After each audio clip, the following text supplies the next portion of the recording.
బనకచర్ల మీద చంద్రబాబు నాయుడు వెనక్కి తగ్గాలంటే చంద్రబాబు నాయుడు చంద్రబాబు చుట్టూ ఉన్న వాళ్ళ కమ్యూనిటీ అనుకోండి, లేకపోతే వాళ్ళ చుట్టూ ఉన్న వాళ్ళ భూముల మీద కదిలించండి. ఇక్కడ దెబ్బకు ఆగిపోతాడు. ఇప్పుడు ఆయన రాష్ట్ర ప్రయోజనాల కంటే ఇప్పుడు సొంతంగా చుట్టూ ఉన్న వాళ్ళ భూములు అటు ఇటు కావాలని చూస్తాడా? మీరు తెలంగాణలో వాళ్ళకు సంబంధించిన భూముల మీద ఫోకస్ చేయండి.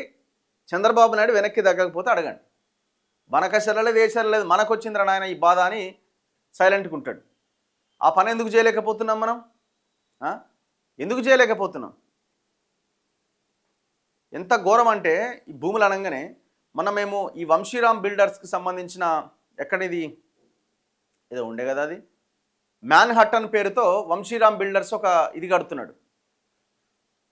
సో అందులో 4 కాంగ్రెస్ ఎమ్మెల్యేలు, ఆయన ఎవరు, అనిరుద్ రెడ్డి, ఎన్ఎం శ్రీనివాసరెడ్డి, రాజేష్ రెడ్డి నాగర్ కర్నూలు, ఈయన మహబాద్ ఎమ్మెల్యే మురళీనాయక్, ఈ 4 కలిసి కేసు వేసిరు. ఏడా?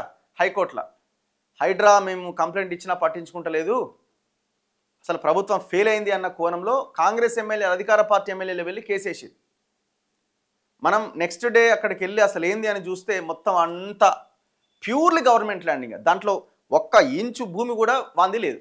మొత్తం గవర్నమెంట్ ల్యాండ్, చెరువు కబ్జా, మంచి మంచి తాడి చెట్లన్నీ కొట్టేసి మొత్తం లెవెల్ చేసేసి వాడు దర్జాగా కబ్జా చేసి కడుతున్నాడు. ఇక విషయం ఏంది, అసలు దీని వెనకాల ఏమేమి ఉందని నెమ్మదిగా బయటకు వస్తున్నాయి. ఇప్పుడు ముఖ్యమంత్రికి సంబంధించిన వాళ్ళు కూడా 5 లక్షల స్క్వేర్ ఫీట్ తీసుకున్నారని ఆరోపణలు ఉన్నాయి. ఇది నిజమా కాదా మీరే చెప్పాలా? ఇది నిజమా కాదా మీరే చెప్పాలా? ఆయన ఇంకొకటి ఏంది, పొంగులేటి శ్రీనివాసరెడ్డి 600 కోట్లకు మాట్లాడుకున్నాడు, 50 కోట్లు ఆల్రెడీ ముట్టినాయని అంటున్నారు. నిజమా కాదా పొంగులేటి శ్రీనివాసరెడ్డి చెప్పాలి. నిజమేని అనుకోవడానికి ఎక్కడ మనకి మైండ్లో ఇది నిజమే కావచ్చు అని అనిపిస్తున్నది? మీరు యాక్షన్ తీసుకోవట్లేదు కాబట్టి అది నిజమే అనిపిస్తున్నది.